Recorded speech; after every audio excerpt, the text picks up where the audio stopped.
The morning sky over New York was spotless. Not a cloud, not a hint of trouble. The private air terminal shimmered in quiet wealth. Glass walls, polished floors, the faint hum of jets idling on the tarmac. Inside, men in tailored suits scrolled through phones, murmuring about markets and mergers. Everything looked perfect, too perfect. Then, one voice cut through the calm. "I'm not sitting there." Heads turned.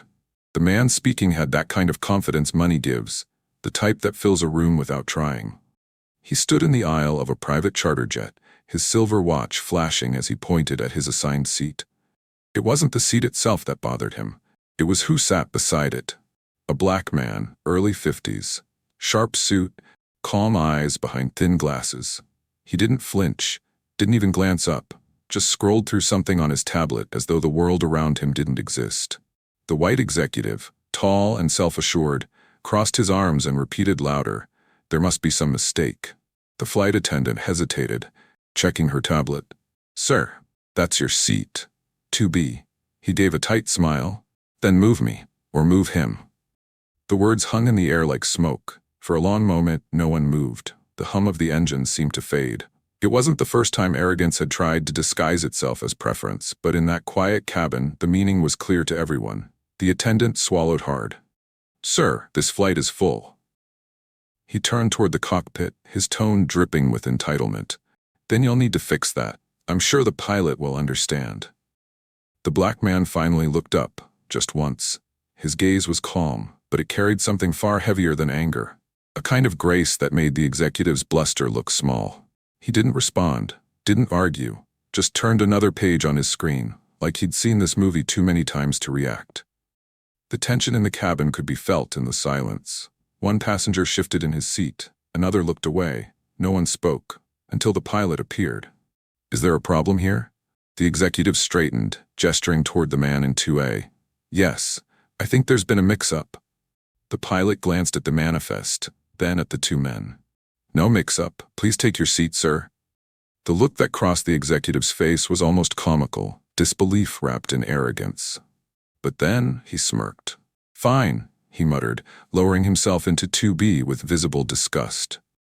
The black man said nothing, but his silence filled the space louder than any argument could.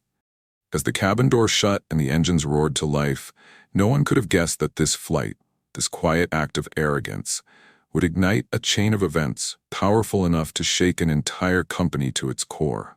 And the man dismissed as just another passenger? He wasn't just anyone.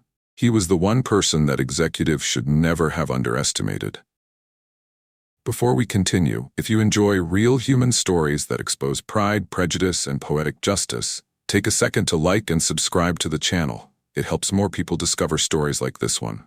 Also, drop a comment below and tell us the country you're watching from.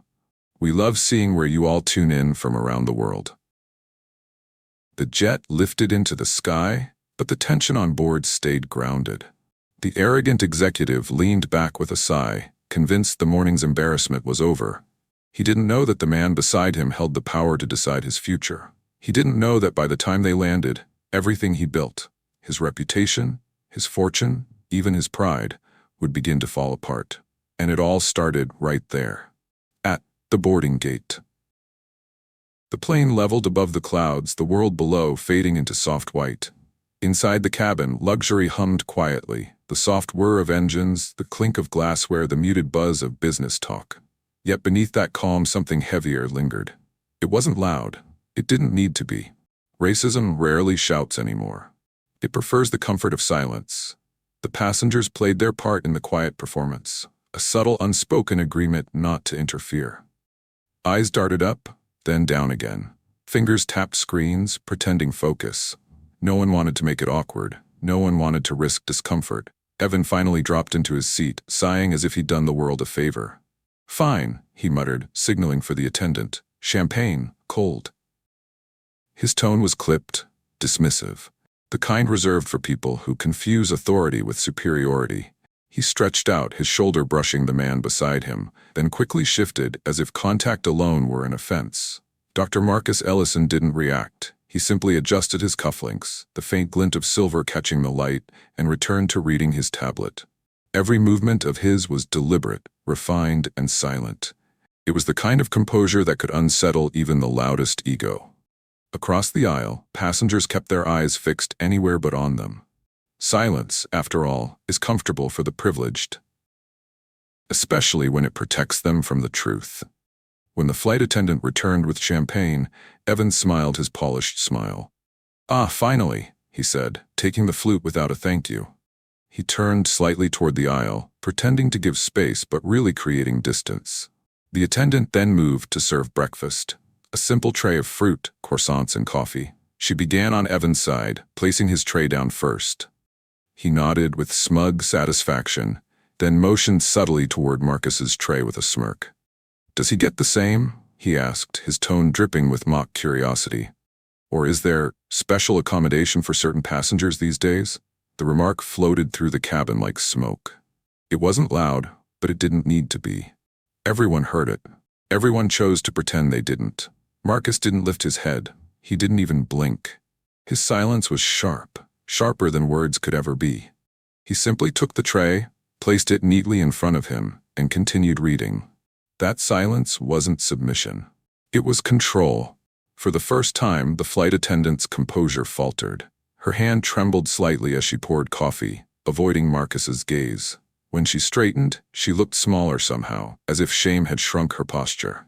Evan leaned back, satisfied with his small display of power. He didn't realize he'd just revealed more about himself than any biography could. Marcus set his tablet down for a moment, eyes focused on the horizon outside. The reflection of the sky in his glasses made him look distant, untouchable. There was a quiet authority about him, one that didn't need to announce itself. The journalist watching from across the aisle, and every viewer of this story now, felt that tension in their bones. She'd seen discrimination in hiring boards, in executive lounges, in diversity conferences that existed only to check boxes. But this was raw, unfiltered, the kind of humiliation that hides behind manners. "Some people think racism ended when laws changed," she whispered in her own thoughts. "They don't realize it, just learned how to whisper." Evan raised his glass in mock celebration, toasting to himself. The amber liquid sparkled under the cabin lights, as though mocking the stillness around him. He thought he had won a small moment of dominance. But the truth sat beside him in silence. A truth that watched, a truth that measured, a truth that would soon speak louder than he ever imagined. Because sometimes, the most dangerous man in the room isn't the one who raises his voice. It's the one who doesn't need to. Cruising at 30,000 feet, the cabin settled into a soft rhythm, engines humming, glasses clinking, and shallow laughter bouncing between plush leather seats. For most passengers, it was a morning of ease. For one man, it was a stage. Evan Whitmore leaned back in his seat like he owned the air itself. His voice carried over the hum of the jet, loud enough for everyone to hear.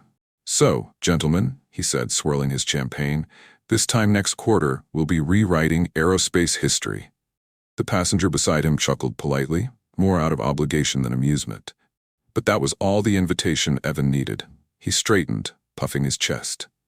"We're about to close a $63 billion propulsion deal," he declared. "Biggest in U.S. aerospace history. Clean energy, zero emissions, the works." He paused for effect, his grin wide. "The Senate's been buzzing about it for weeks. Met with a few of them myself.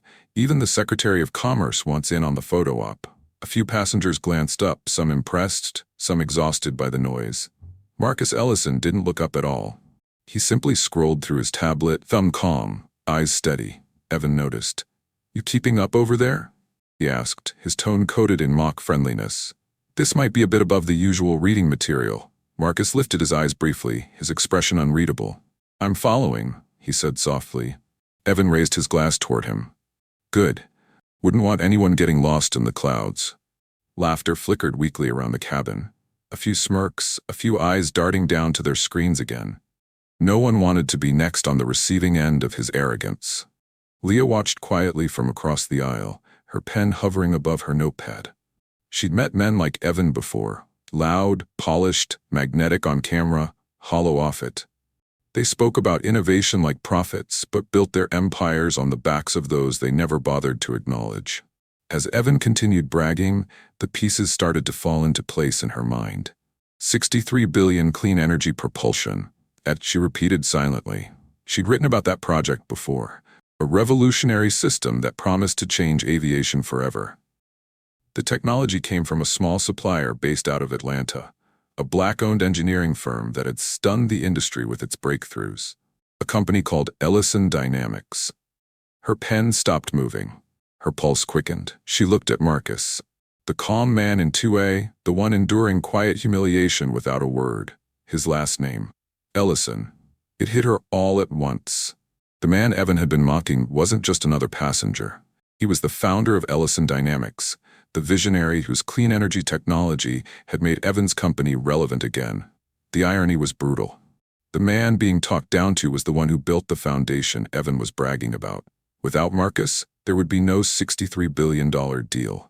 No celebration, no champagne in the sky. Leah's gaze flicked between the two men. Evan basked in his delusion of superiority, savoring his own voice. Marcus sat still, eyes calm, face unreadable. Not a trace of anger, not even pride, just quiet observation. Evan leaned closer, as if he couldn't resist another jab. "You look like a man of science," he said with a grin. "Ever think about how rare it is for people like us to push human boundaries? To lead?" Marcus smiled faintly. "People like us?" Evan raised a brow. "You know what I mean. The visionaries, the risk-takers." Marcus turned his eyes back to the window. "Yes," he said simply. "I know exactly what you mean." The cabin went still again. A quiet tension hummed beneath the laughter and clinking glasses. Leah could feel it, that invisible shift in power that only one side had noticed. She scribbled a single line in her notes. "He doesn't see the storm he's flying into." Because at 30,000 feet, Evan Whitmore believed he was on top of the world. He believed his deal, his money, and his privilege made him untouchable. What he didn't know, what none of them knew, was that the man beside him held the power to bring it all crashing down. And he would. Not with noise, not with anger, but with the same silence that had unsettled him from the start. The jet sliced through the morning clouds, steady and quiet, but inside a story much greater than altitude was unfolding. Leah's gaze lingered on Marcus Ellison. Still seated, still composed, still unreadable. Most would have mistaken his calm for passivity. But she knew better. She'd read his name before, hidden between lines of press releases and patent filings. She'd written about men like him, the kind who built empires brick by brick, only for others to stand on top of them and claim the view. Her mind drifted to the notes stored on her tablet. She'd once interviewed an analyst from the clean energy sector who spoke of a black engineer from Atlanta whose designs were rewriting the future of aviation. His name had been Marcus Ellison.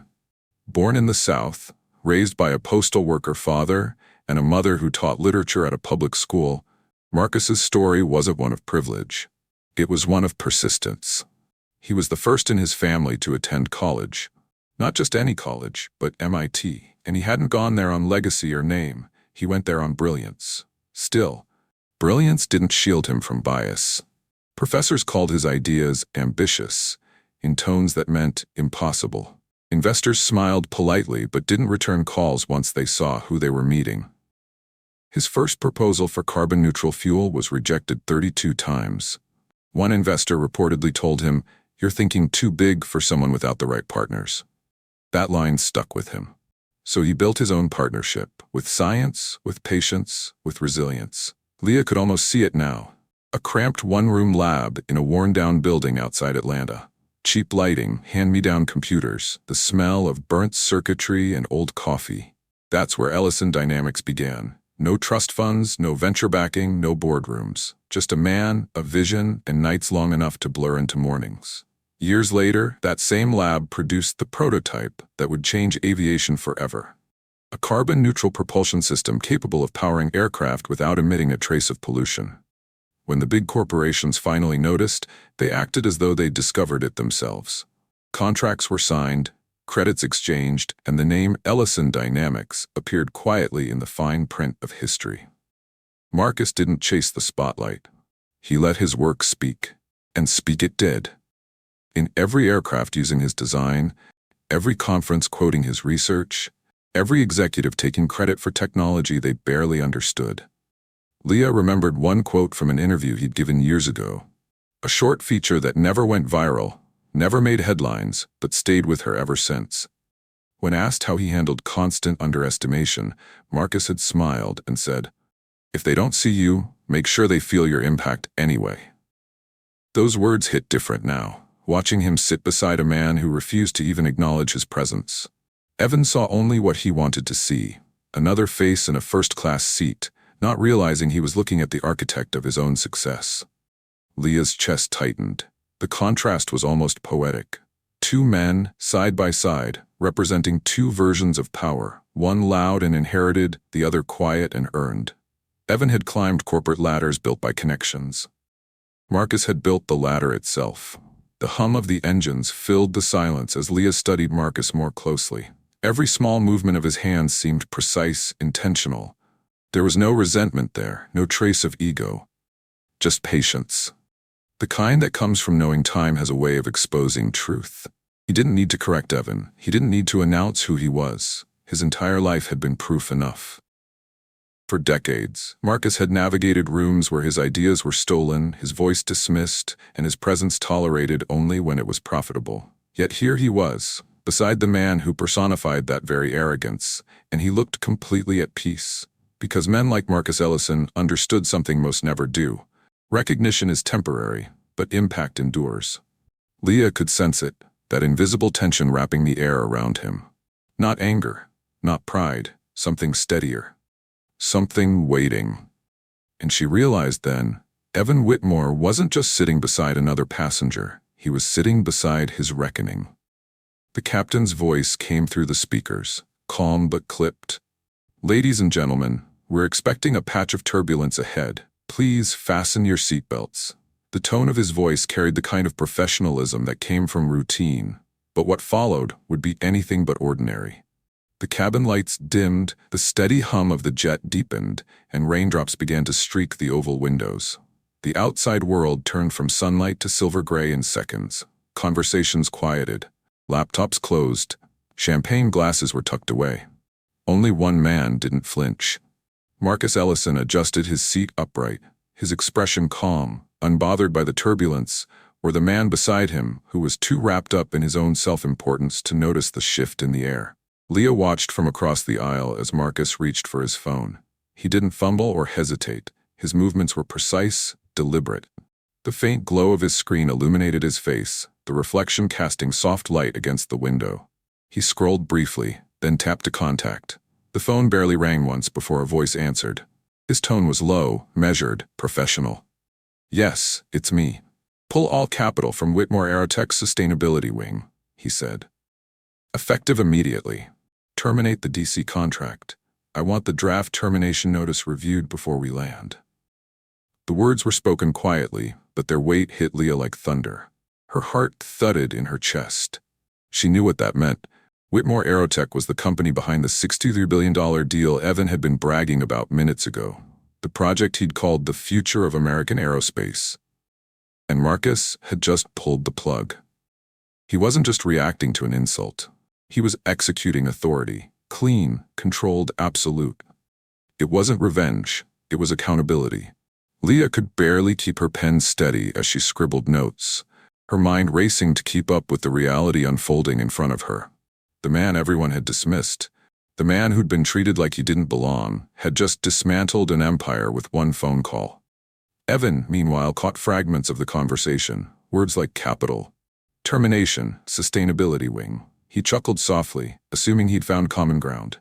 "You in business too?" he asked, smirking as the plane jostled slightly. "Sounds impressive. Always good to hear about brothers trying their hand at the big leagues." Marcus didn't even look at him. He ended the call, placed his phone neatly on the tray table, and turned toward the window. Lightning flashed outside, bright and sharp, slicing through the clouds. For a split second, the reflection lit both their faces. Evan's wore arrogance, Marcus's held calm authority. Leah's pulse quickened. The symbolism wasn't lost on her. The storm outside mirrored the one quietly brewing inside that cabin, a storm that had been building for years, one man's ego colliding with another man's quiet legacy. Evan shifted in his seat, still oblivious. "You know," he said casually, swirling the last of his champagne, It's cute when smaller firms think they can disrupt the big players. Takes guts. I respect that. Marcus's gaze stayed on the rain outside. Sometimes disruption isn't about size, he said softly. It's about timing. Evan smirked. Sure, timing, luck, and the right connections. Marcus tilted his head slightly, almost in amusement. Sometimes, he replied, it's just knowing when to end a partnership that's run its course. Evan chuckled again, missing the weight in those words entirely. The jet shuddered as thunder rolled in the distance. Passengers murmured softly, a few gripping their armrests. But Marcus remained still, the storm outside no more unsettling than the arrogance beside him. Leah's fingers hovered above her notepad, frozen. She couldn't look away. She'd seen men with power before, but not like this. Not this kind of power. The kind that didn't need to raise its voice. The kind that moved entire markets with a single phone call. And as the lightning illuminated the cabin once more, she saw it clearly. Evan wasn't sitting beside an ordinary man. He was sitting beside the very force he'd spent his career exploiting. Intelligence, innovation, resilience. Only now, that force was done being overlooked. The storm outside began to ease, the turbulence fading into steady flight once again. The captain's voice returned, calm as ever. We're through the rough patch, folks. Clear skies ahead. But for Evan Whitmore, the storm was just beginning. He didn't know it yet, but before that plane touched the ground, everything he bragged about at 30,000 feet would start collapsing beneath him. And the man beside him, silent, dignified, and unbothered, had just written the first line of that downfall. The rain had slowed, but the tension inside the cabin had not. The lights glowed faintly, casting a sterile white hue over the rows of silent passengers. The rhythmic hum of the engines returned, steady and relentless, like the pulse of something inevitable. Evan Whitmore leaned back in his seat, swirling the last drops of champagne in his glass. The turbulence had barely brushed his ego. He was still talking, still performing, still blind to the silent storm seated inches away. You know what I don't get? He began, his voice carrying across the first-class cabin. This whole diversity obsession. Everyone wants a quota now. They'll fill a boardroom with whoever checks the most boxes. Doesn't matter if they can actually deliver. Leah felt her jaw tighten. Her pen stopped mid-sentence. The audacity of it, the tone, the smug grin that followed, was something she'd seen too many times in too many rooms. Evan wasn't just careless, he was proud of his ignorance. He chuckled, glancing at Marcus as if expecting him to join in. Next thing you know, he said, smirking, they'll hand over the whole company to whoever cries discrimination the loudest. The words hung in the air like acid. Leah's stomach turned. She watched Marcus, composed, silent, eyes reflecting the faint light from the rain-streaked window. His calm was unnerving, the kind that didn't signal submission but control. For a moment, she thought he might let it go. He seemed the type, the man who didn't waste energy on arrogance too small to matter. But then, with a quiet breath, he turned his head toward Evan. It wasn't a glare. It wasn't even confrontation. It was examination. Marcus studied him the way a scientist might study a specimen. Detached, clinical, curious about the mechanisms that powered such small-minded cruelty. His eyes were calm, but there was steel behind them. And then, in a voice smooth as glass, he spoke. Progress isn't charity, Mr. Whitmore, he said. It's survival. The cabin seemed to shrink around them. The words weren't loud, but they landed like thunder. Measured, deliberate. The kind of statement that didn't ask for validation because it already carried truth within it. Evan blinked, momentarily thrown off. Excuse me? He asked, feigning laughter that didn't quite reach his eyes. Marcus didn't repeat himself. He didn't need to. His gaze had already said everything. The years of being dismissed, the quiet endurance of being the only one in the room, the brilliance no one wanted to acknowledge until it made them money. Evan scoffed, trying to recover his footing. Survival, he said, shaking his head. Sure, you people always make it sound so dramatic. The world's not out to get anyone. It's just business. Leah felt a flash of anger rise in her throat. She wanted to speak, to cut through his arrogance, but something in Marcus's composure stopped her. He wasn't shaken. He wasn't angry. He was simply done. Evan shifted uncomfortably. For the first time, his smirk faltered. He looked at Marcus again, perhaps noticing, really noticing, The confidence in his posture, the quiet authority in his voice, the kind of presence that couldn't be faked or diminished. Leah watched closely. Evan's hand twitched against his glass, a subtle tell. The same arrogance that fueled his mockery now seemed to tremble under something he didn't understand. Respect, maybe, or fear. Marcus turned back to the window, his reflection framed by streaks of rain. Outside, the clouds had thinned just enough for streaks of light to break through. Sharp, defiant rays cutting across the gray. The symbolism wasn't lost on Leah. The storm outside was clearing, but inside, a different one was forming. The quiet reckoning that comes when truth refuses to stay buried. Evan tried to laugh again, to fill the silence, but his voice cracked slightly. Guess you're one of those consultants they hire to keep the quotas happy, huh? Marcus didn't turn this time. His voice came low and firm. No, I'm one of the reasons they still have a company to run. Leah caught her breath. The words were surgical, precise, devastating, and entirely true. Evan opened his mouth to respond, but nothing came out. His smirk dissolved completely now, replaced by confusion, even discomfort. Marcus said nothing more. He leaned back, folded his hands, and stared out at the thinning clouds. The portrait of restraint and power coiled in perfect silence. Leah wrote one final note in the margin of her pad, her hand trembling slightly. Some men command rooms by speaking. Others do it by reminding you they never had to. Outside, the storm had ended. But inside that cabin, one man's world had just begun to crack. Not from noise or force, but from the quiet realization that the man he'd mocked had already rewritten his fate. The jet touched down with a gentle thud, the kind that signaled arrival, but carried the tension of unfinished business. Leah gathered her things, her eyes flicking between Marcus and Evan. The storm outside had cleared, but the one that started 30,000 feet in the air was just beginning to reach the ground. As passengers stood and retrieved their luggage, Evan's loud voice broke the calm again. DC, finally, he said, stretching his arms like a man about to step onto his own stage. He turned to Marcus with a smirk. Pleasure flying with you. Maybe I'll see you at the big announcement, if they let guests in. Marcus offered a courteous nod. No smile, no resentment. Just poise.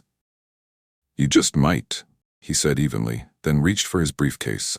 Leah followed them both down the jet bridge, observing the contrast.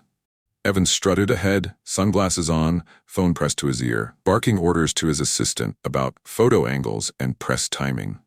His confidence bordered on delusion. Marcus, meanwhile, moved quietly through the crowd. No entourage, no cameras, no need for spectacle. Just calm purpose. Leah couldn't shake the thought, he's the real story here, not the man with the microphones.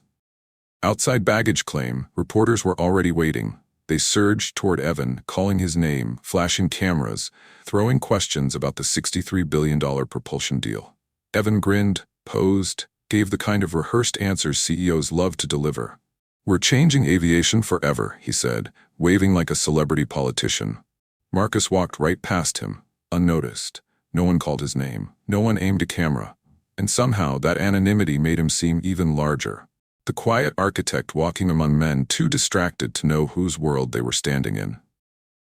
Leah watched him disappear into a black sedan and felt an odd stillness settle over her. She didn't fully know what was about to happen, but something told her that by sundown, everyone in that terminal would.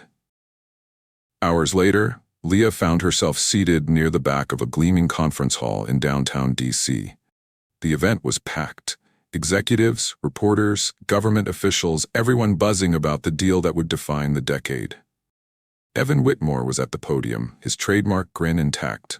He thrived under lights, confident the world was still orbiting him. Behind him, the company's logo glowed across giant LED screens.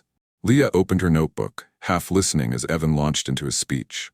Ladies and gentlemen, today marks a turning point for American innovation. Whitmore Aerotech is proud to pioneer the future of clean propulsion. Then it began. Subtle at first, a few murmurs, heads bowing over phones, then a ripple.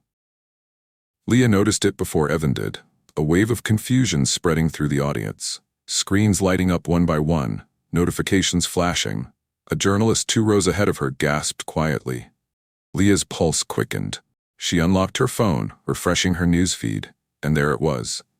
Government suspends $63 billion Aerotech contract amid ethics probe. Ellison Dynamics withdraws funding. Clean energy program halted. The words blazed across her screen like lightning bolts. Leah's eyes shot back to the stage. Evan was still talking, but his confidence was cracking mid-sentence. His teleprompter flickered as the media room erupted in hushed chaos. Someone shouted, "Is it true, Mr. Whitmore? Did Ellison Dynamics pull out?" Evan froze, blinking rapidly. That's ridiculous," he stammered. "We have no indication." But before he could finish, the event moderator whispered something in his ear. Leah couldn't hear the words, but the look on Evan's face said everything. His grin fell apart, replaced by disbelief, then panic. He stepped back from the podium, the crowd's noise rising around him. Reporters swarmed the aisles, cameras flashing, the air buzzed with speculation. Then, from the side entrance, a quiet shift in presence silenced the room. Dr. Marcus Ellison stepped onto the stage. No fanfare, no security escort, just that same calm, deliberate composure.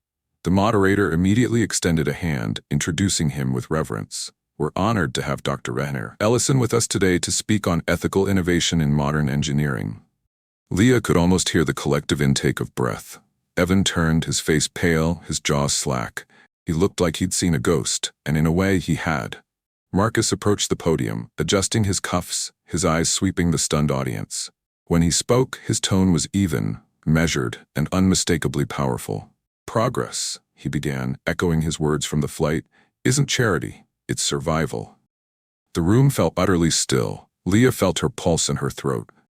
Every head was turned toward Marcus now. The man who had been invisible hours ago, now commanding every ounce of attention in the room. Evan stepped back into the shadows, forgotten by the same cameras that once adored him.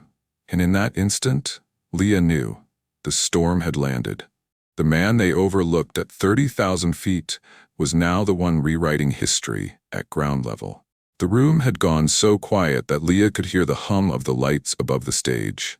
Every eye was locked on Marcus Ellison. The man who, just hours ago, had been dismissed mid-flight like he didn't belong.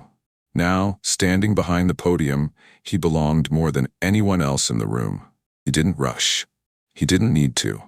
His silence before speaking carried more weight than any speech Evan Whitmore had ever given in his career. "Thank you," Marcus began.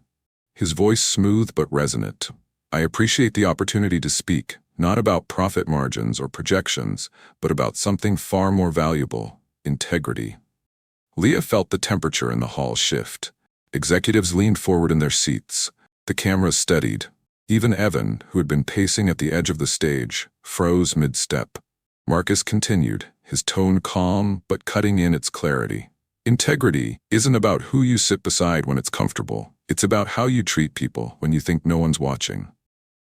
A low murmur rippled through the audience. Several people turned toward Evan, though Marcus never looked his way.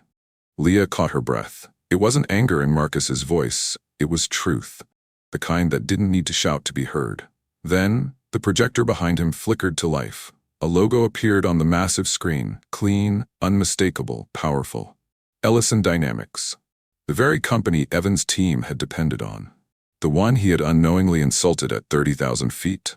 Gasps filled the air like static. Leah saw reporters exchange glances, already typing furiously. The realization was spreading fast. Dr. Marcus Ellison wasn't just another speaker. He was the architect of the very technology that built Whitmore Aerotech's fortune. Evan's face turned white.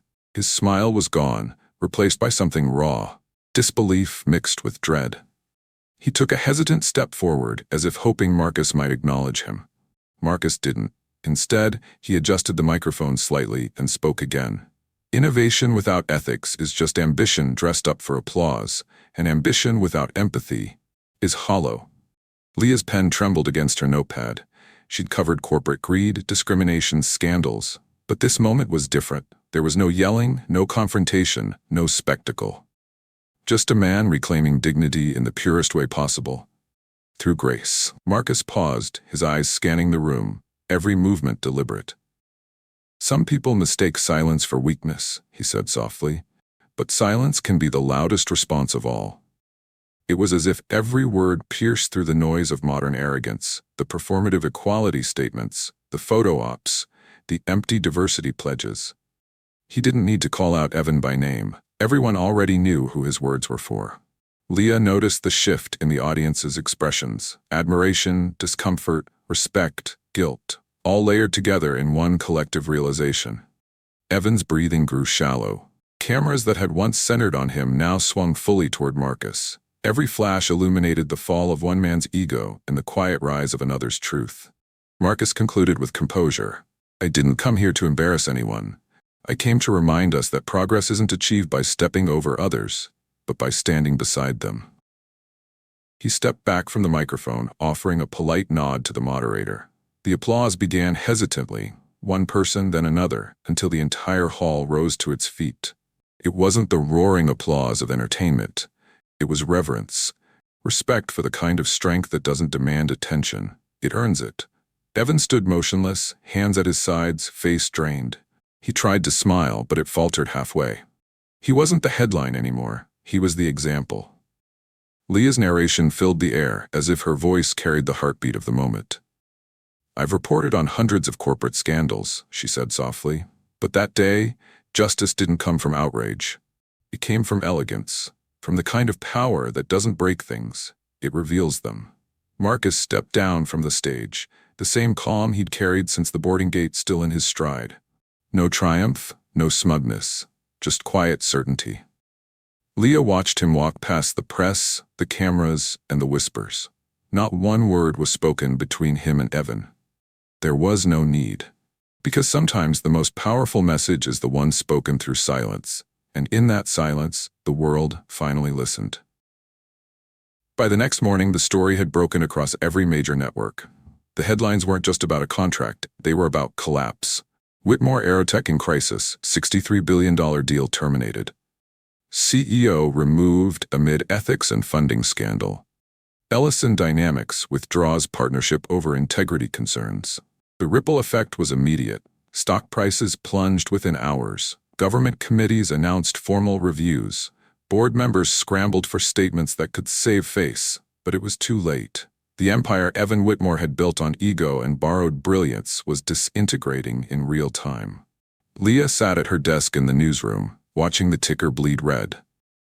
The television above her cycled through footage, investors storming out of meetings, staff leaving headquarters with cardboard boxes, lawyers refusing to comment. The irony wasn't lost on her. Just 48 hours earlier, Evan had been bragging about being the future of clean energy. Now, his own company was burning itself down, not because of technology, but of character.